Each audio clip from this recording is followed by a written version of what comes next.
Are the Washington Commanders ready to move on from Brian Robinson? Well, they might take a running back early, and we've got your top 5 right here on Ref the District. Let's go.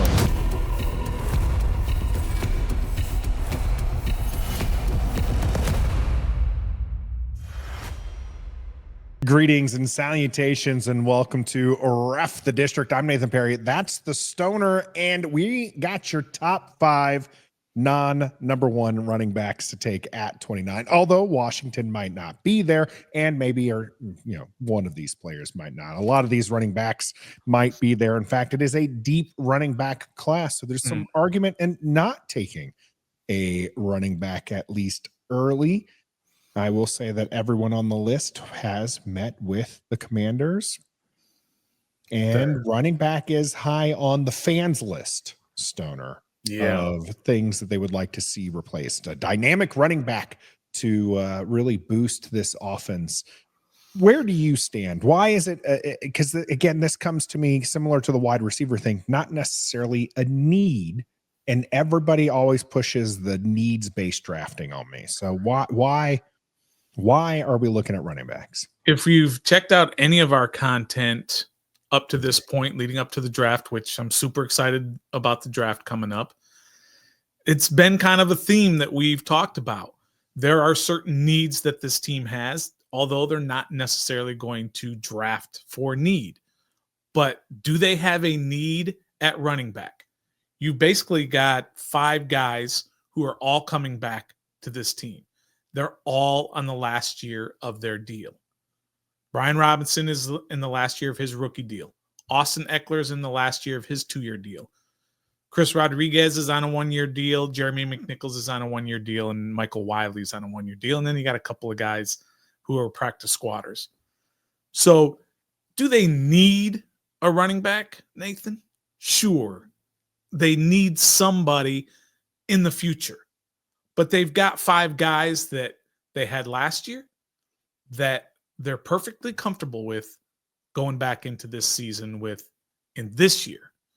But when you just kind of look at their roster, you look at their makeup on offense and defense, they were 5th in the league in rushing last year as a team. And I get it. Most of that is because of the dynamic quarterback that they have. Yeah. He led the team in rushing. Quarterback should never lead a team in rushing, but he did. And part of it was because sheer talent, and part of it was because of injuries to these guys.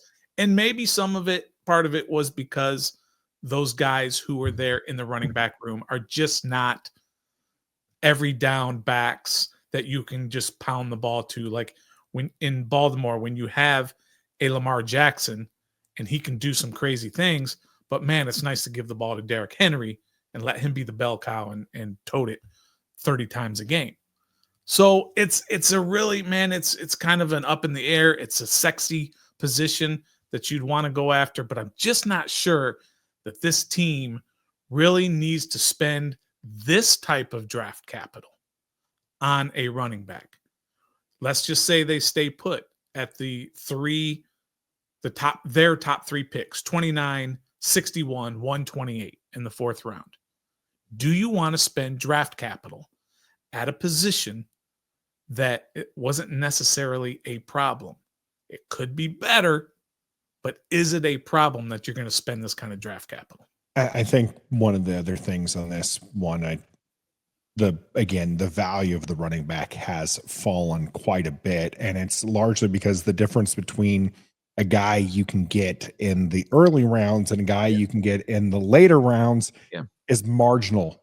The difference between a running back taken at 128 and taken at pick 61, not significant. Right. Not significant. Right. Now, there are 2 running backs in this class who I think are a step above the rest, but then you can pick apart all the rest of them.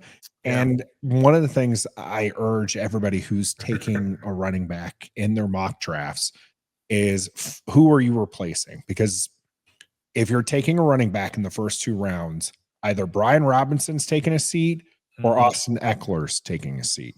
100%. And I have my personal views on which one of those should probably be a lesser role. Yeah. It might not be what everybody else is thinking in this one. But You don't even want to say what it is, do you? I'll save that for Wednesday. People can join our conversation live Wednesday, 7:30 Eastern, where we will be going back over this. And I'll be talking a little bit more about that. Who is this player replacing? Because that is what you're doing.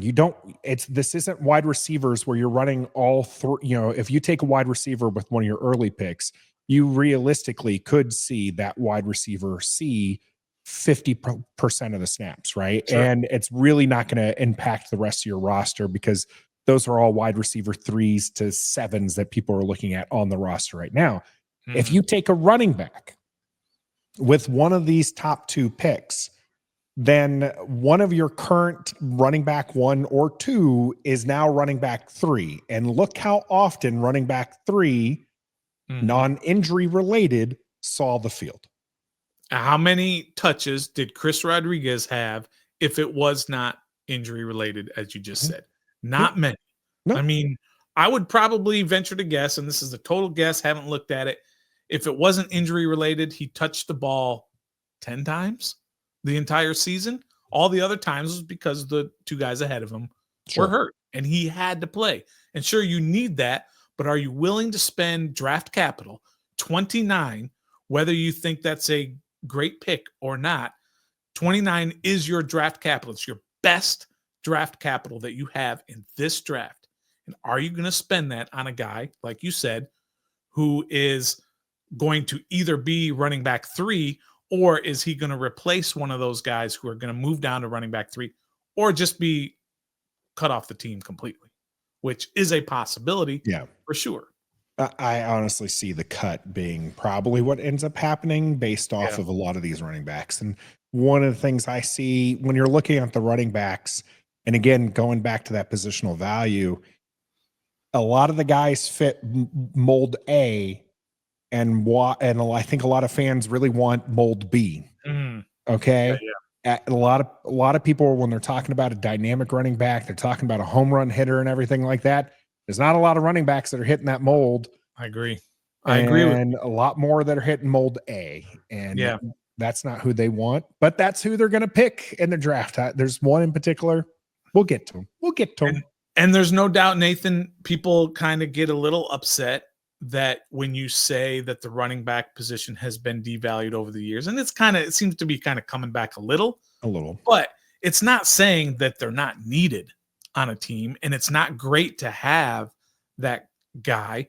But when you're talking about ranking or giving a value to all these different positions on a football team, running back is just one of those where the value is way down there, and you don't have to spend your big money off season or your high draft capital to fill that position to get what you need. And again, maybe you don't want Jayden Daniels running as much, but he is the star of that offense, and he is what makes that go, and running is a part of it.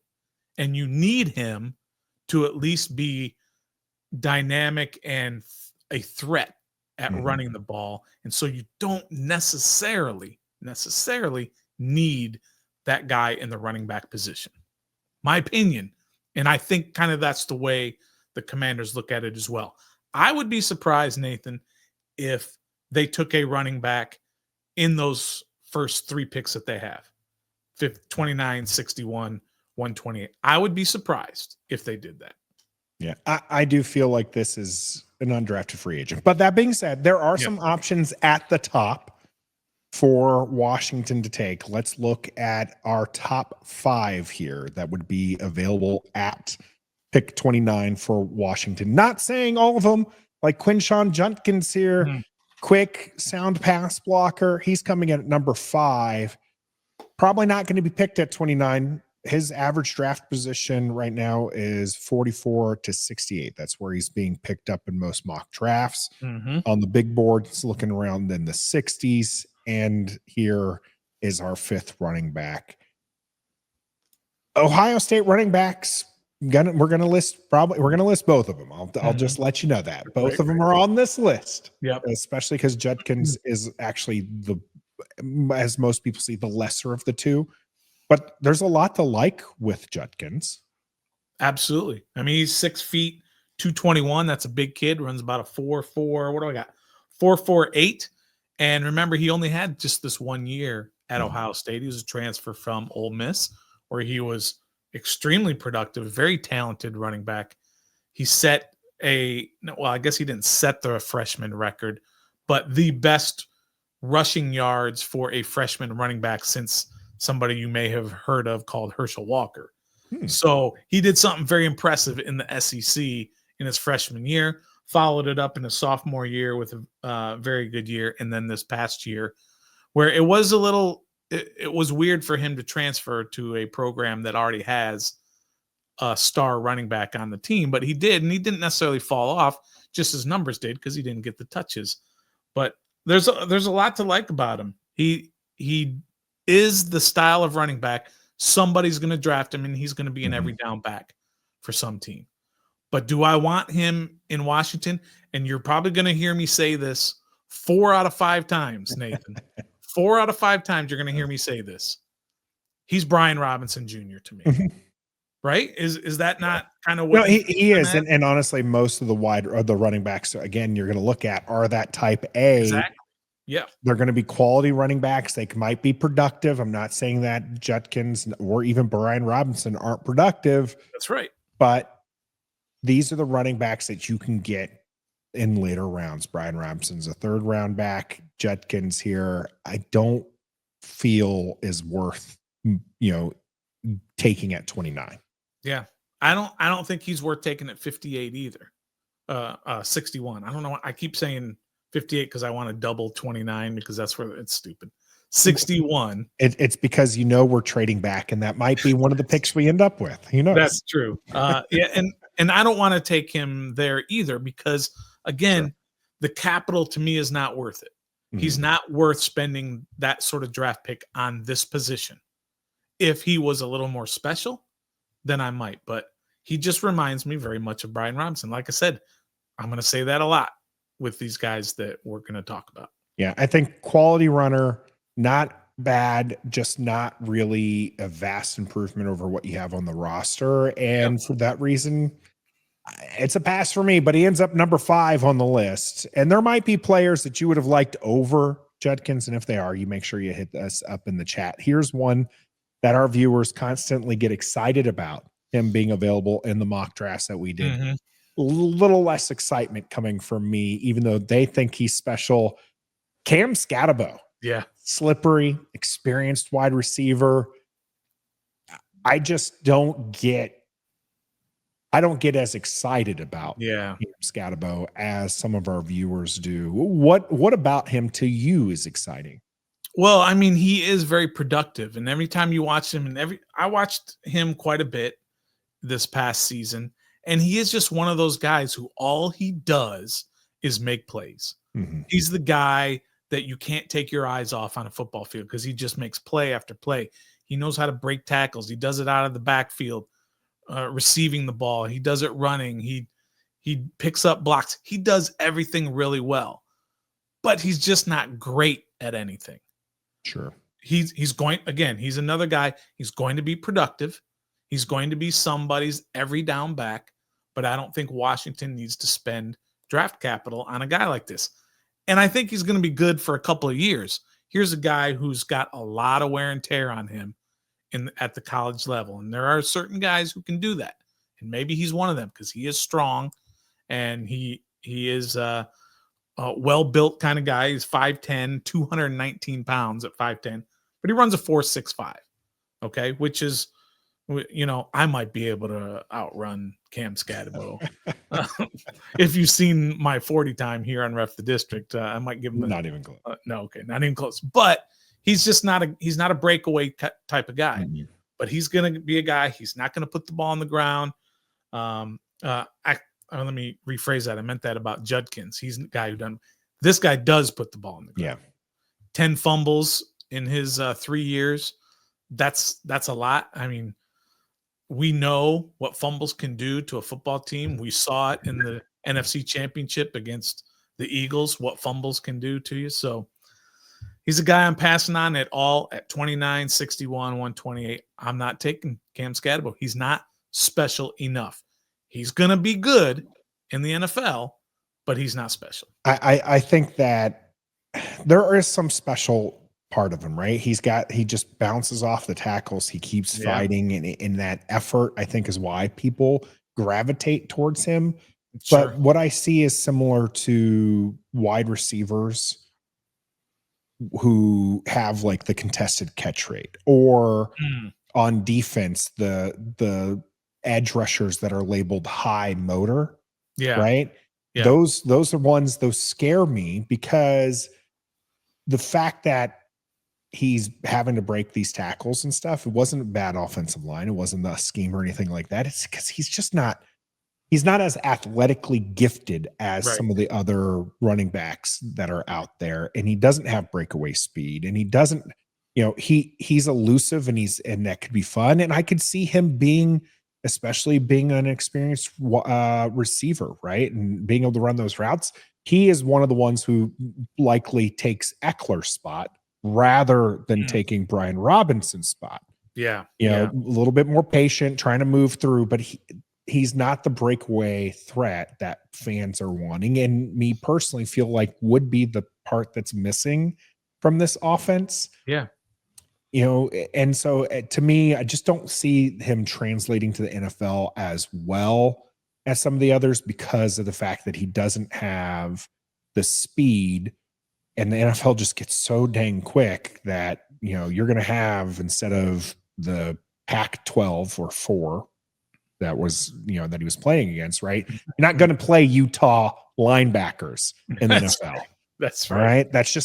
That's not where you're going to be. And so I just feel like there's a lot more risk to him and his play style than I would care to take at 29. Yeah. But I do, you would consider him later. Not over some of these other guys, but yeah. Because I don't want to pigeonhole myself either. If Washington ends up taking Skattebo, getting yelled at that, oh, you didn't like him.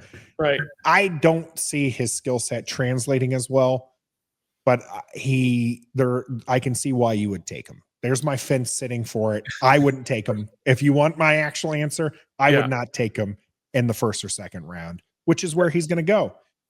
That's fair. And one way that I kind of look at it is with any of these guys, with this particular position at running back, would he be a better running back than, like you said, maybe an Austin Eckler, because he's younger and maybe he can do the same job? But it's almost like trading an apple for an apple, right? You're just kind of trading out the same guy in terms of what you're going to have them do on this team. And I keep saying this, with that draft capital that they have other places that they need to focus on. Would you rather have a guy replacing Austin Eckler or Brian Robinson, or would you rather have a guy replacing Dietrich Wise at defensive end, right? Or would you rather have a guy replacing Jonathan Jones as your starting corner? So that's where I say you have to be special for me to be able to use any of this draft capital in this draft to be able to take a running back. Maybe Skattebo isn't the special running back for us, Stoner, but perhaps Kaleb Johnson out of Iowa. Good vision, nice burst. Is Kaleb Johnson on your list of running backs that you would be entertaining in the first couple of rounds? This is great, because pulling back the curtain behind the scenes, Nathan and I don't know. We know who the guys are going to be, but we don't give each other's rankings on how they're going to be. And right now, you're right on my rankings. 5, 4, and 3 are exactly the same for me. Kaleb Johnson, man, he had quite the senior season last year, or this past year. 1,537 yards and 21 touchdowns at Iowa. The Big Ten, that's a big deal. Now they run the ball a lot. That's for sure. They don't know anything about offense. I think did they finally fire their head coach? I don't know, Kirk Ferentz. I can't remember, but man, that's an offense that's not fun to watch. But anyway, Kaleb, he's 6'1", 224, big dude, runs a 4.57. He's Brian Robinson to me. And I'm gonna say the same thing over and over. He's very good. a team that needs a starting running back is going to draft him and they're going to like him and he's going to do what they need him to do. Again, he's just not special to me. He can do all the things that you need a running back to do, but I'm not spending draft capital on a guy that I already have in Brian Robinson. Sure, you want somebody who's got a 4-year contract as opposed to Brian Robinson only having a 1 year left on his deal, but I'm not spending a pick at 29, 61, 128. It's a recurring theme with these running backs. I'm not doing it on Kaleb Johnson as much as I like what he brings. All of these guys I'm talking about, or that we've been talking about in these with these picks so far, they're all going to be every down backs in the NFL. I just don't want them on Washington to be an every down back because of what's already in place here. I will say Kaleb Johnson is probably the first of the ones that we're listing that, yes, would be a Brian Johnson replacement, but one that I would actually say I could see actually replacing. Judkins, I think, wouldn't necessarily isn't a surefire person to supplant. Skattebo, like I said, I see more of a Austin Eckler replacement. But Johnson here, I think, could be an improvement over Brian Robinson in his 4.3 yards a carry.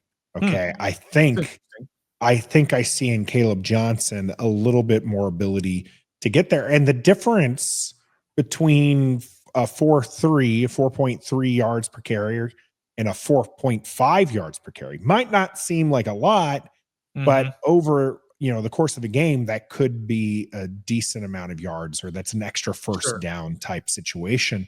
And so this is probably where I finally cut the break of, if I can see this guy honestly making the team. He's average draft position 41 to 64 as far as being where he's picked. So he's not at 29. And even at 61, I'm going to be hard pressed to find him the best player available, but I at least can see improvement on the roster. I don't think Skattebo is an improvement over Eckler, and I don't think Judkins is necessarily an improvement over Brian Robinson. But Kaleb Johnson very well could be productive first and second down back. His issue, Stoner, is he's definitely not a third down back. No. He's not a pass catching back. No. And his pass blocking ability, not great. That's right. Not great. So he's going to be definitely a first and second down back only, right? He doesn't have the breakaway speed that you want from an every down back. He reminds me a lot, and this is how we do it when we compare players, right? I'm going to compare him to another Iowa back that played for the Redskins, and that's Liddell Betts. That's who he reminds me of. Liddell Betts was an excellent running back for Washington for many years, and you need those guys. But I keep going back to it, in the position that Washington is in right now, they don't need Kaleb Johnson at 29 or 61 or 128. Liddell Betts was taken. Where was he taken in the draft? I felt like he was a second round, 56th overall, which is probably right about where Johnson will end up being taken. Yeah. And I think that's a great example. Again, good first, second down back. He's going to set you up with some nice third and shorts. Sure. Potentially, doing some good things there. But I just feel like you can get value later. And so but like Kaleb Johnson at maybe 61 isn't the worst, but at 29 would be a big reach. Okay. Reached a couple of years ago was a Jahmyr Gibbs type running back. And our next one here, TreVyon Henderson, has some big playability, very agile runner, soft hands, coming in at number 2. If taken at 29, would be kind of like the Gibbs kind of level reach, because his average draft position as well is in that 41 to 61 range. So 29 might be high, but if Washington sees in him what Detroit saw in Gibbs just a couple of years ago, maybe it makes sense. What do you think about Henderson here in the first couple of rounds? That's interesting because as soon as I open my mouth about how our guys are lining up the exact same, this is where I pivot away from you and that I had him as my number one of guys who'll be available. Strong argument for it, by the way. The what we're seeing right now, and of course nobody knows for sure, but what we're seeing right now is that he's going top 20.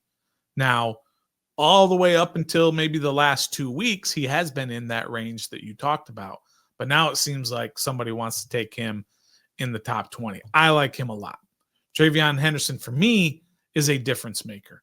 He's only 5'10", 202, but he runs a 4.43, and all he does, Nathan, is produce. He's done it at the highest level with the best in one of the best conferences. So there's a lot to like about him, but when he's healthy, he does it all. He's a game breaker. He's a willing pass protector when he needs to. He may not be great at it yet, but you can get better at something like that. He's got the hands. He's got great vision. He's got the cutbacks. So there's a lot to like about this guy. Although I think he would make a difference in your backfield, I probably wouldn't take him at 29 if he was there because you know me, I'm a draft for needs guy and they need to go defensively. We said it at the top. This is the 5th ranked rushing team in the NFL last year. Why are you spending your highest draft capital on more of that? But I get it. You have to look to the future and you want to take less pressure off of Jayden. All that makes sense to me, but that's not what I'm doing. There's a lot to like about TreVyon Henderson. Yeah.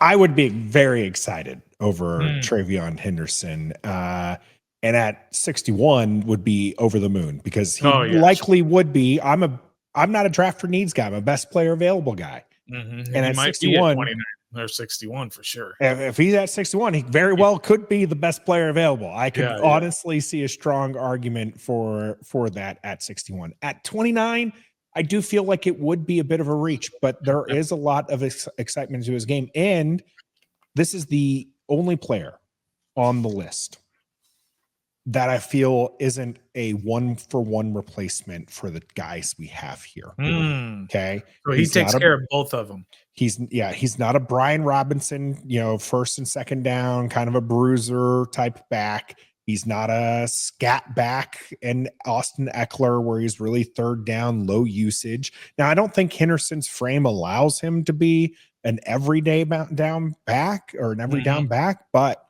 he has a lot more explosive play potential than either of the running backs that Washington is starting right now.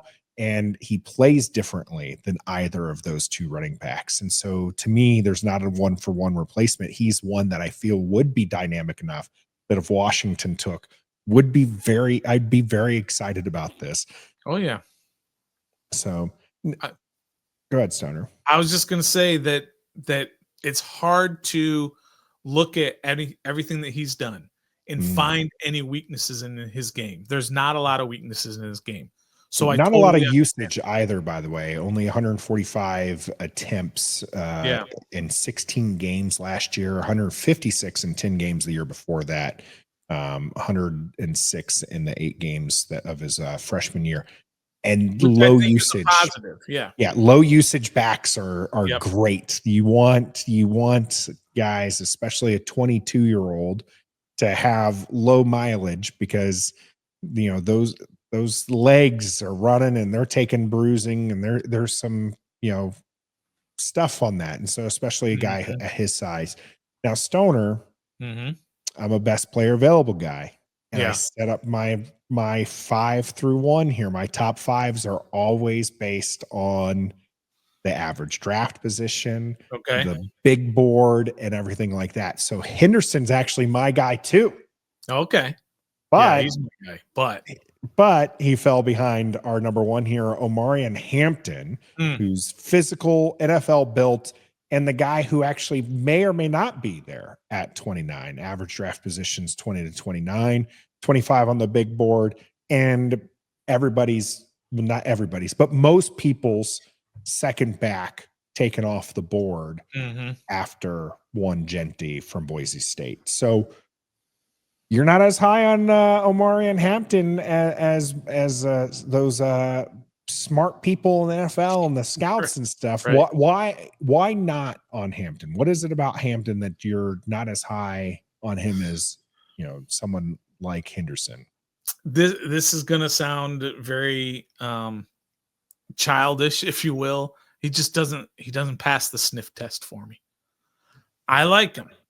Again, just like all the other guys that we've talked about, somebody's going to draft him. He's going to be somebody's starting running back, and he's going to be a productive running back. I think this guy is one of those who just seems to be a little bit overrated. I think people are kind of jumping on it and saying, look, he's 6 feet, 221. He runs a 4.46 40. So he doesn't really have breakaway speed, but he's got enough speed to make things happen. And all he's done is produced at North Carolina. And it's not like he's a guy who came out of nowhere. This was a very highly recruited kid who could have gone anywhere to absolutely any school in the country and decided to stay home and play for North Carolina, which I think means a lot, right? Because that means he's loyal, because he was recruited very early when he was like a sophomore in high school, and he got hurt as a junior in high school, and North Carolina's coach, Mac Brown, said, I don't care that you got hurt. You have a scholarship when you graduate high school. I don't care what happens from here on out. And he rewarded that loyalty from Mac Brown in North Carolina by going to North Carolina. I like that about somebody who does something like that and doesn't just kind of go for the money or the fame or whatever. Mm-hmm. But super productive. I mean, last year he went over 2,000 yards from the line of scrimmage, which is impressive. 1,660 yards rushing and 15 touchdowns. And then another almost 400 yards receiving. So he's got the numbers. I do worry about the workload on this kid, though. Yeah. Right? You're looking at 281 attempts and 24 and 254 and 23. Again, by comparison, I mean, that's almost in 2 years the same amount that Henderson had in 3. Well, I think it's almost as many, the one he had in 1 year, that TreVyon Henderson had in 3 years. Almost. Mm-hmm. I mean, it's a little different, but still, that's a lot of wear and tear on a kid. But not that he can't handle it, but it does wear on you. He'll wear down a little bit earlier. Yeah. It won't affect him his first few years in the league, of course. But I don't know. He just doesn't do it for me. When I watch him, he's a good running back. He's going to make a team very happy. But I'm not as high on him as everybody else seems to be. I think and this is gonna get me yelled at in the comment section, but by all means, let it get yelled at me. He reminds me a lot of Najee Harris. Ooh, that's a great comparison. I think there's a lot to like. Mm-hmm. I think that there's also a lot of hype, and I feel like you're not going to get the value out of this draft position either. I think the person who takes Hampton is going to be like, he produced just fine, but we probably could have gotten that production out of a 3rd or 4th round pick as well. Sure. I feel like that's where we're at with him. There is a lot to like, though. Physical, NFL built, like I put down here, but also, I mean, like he's just, like you said, he just produces. He's just a good runner. He's not a bad pass blocking back as well. Mm-hmm. Like, so he's going to be a productive member of a team, but look how Najee Harris is looked at 4 years after being drafted. It's just, why was this guy a 1st round draft pick? Yeah. Right. Najee was a 1st rounder. Right. And I think Pittsburgh, being the type of franchise that likes to run the ball quite a bit, and they leaned on him, and he did what they needed him to do for 4 years. But was he special? I don't think he was special. And I think there were games where he kind of carried their team to a victory. But in the overall scheme of things, did you get the return on your investment, your ROI, that you wanted to get when you drafted a running back in the 1st round? And that's a great comparison, Nathan. Comparing Hampton to Najee Harris is perfect, because whoever gets him, let's just say, I'm just throwing a team out there, I have no idea, New Orleans takes him. Right? How about Carolina? Carolina doesn't really have a running back right now. They've got the one kid who's all right, but if they draft him, they're going to get good production out of him. Sure. But he's not. I don't think that he's going to be a Christian McCaffrey, a Derrick Henry, some of those top running backs in the game. He's not that guy. Yeah, I feel like you're needing to pick a team that's going to be picking in the late teens to mid 20s. Give me a team in the teens to late 20s that are in need of a running back because they don't have anybody special. It doesn't have to be a team that has nobody, but I mean, maybe Pittsburgh. Who do they have now that Harris is gone? That's actually fair. They could be there. Let me see. I'm trying to find the actual pick order here to make sure. Let's see here. So Falcons, Cardinals, Bengals, Seahawks. James Conner.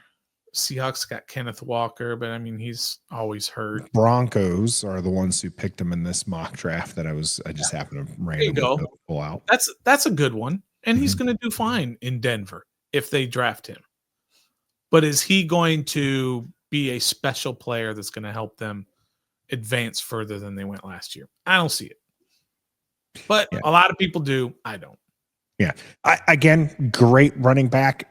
He would be the one at 29 who you have a very strong argument as this is the best player available for Washington. And perhaps that means they take him. Perhaps that means they fall back. Maybe we didn't get to your late round running back. And so you need to make sure you let us know who those running backs that you would like us to target in a draft. Just leave a comment for that. By the way, I meant to tell you earlier, make sure you hit that like button. Make sure you're subbed to the channel and make sure you're sharing this with people as well. This was our top 5 running backs in the first 2 rounds for the Washington Commanders. Look at Quinshon Judkins, Cam Skattebo, Kaleb Johnson, TreVyon Henderson, and Omarion Hampton were our 5 backs that we discussed here. And we think that might be available with that 29 pick, potentially looking at more like a 61 pick, or in Stoner's case, not at all. Not at all. Do not pick a running back, please. I do think Washington is in the market for a running back. We'll see which one they do take this Thursday. Be sure to join us on Wednesday as we talk with Ryan Fowler over some draft options for the Washington Commanders. I'm Nathan Perry. That's the Stoner. This was your top 5 running backs to take at 29. And until next time. You had the 5th ranked rushing offense. Why change a good thing? Be a fan.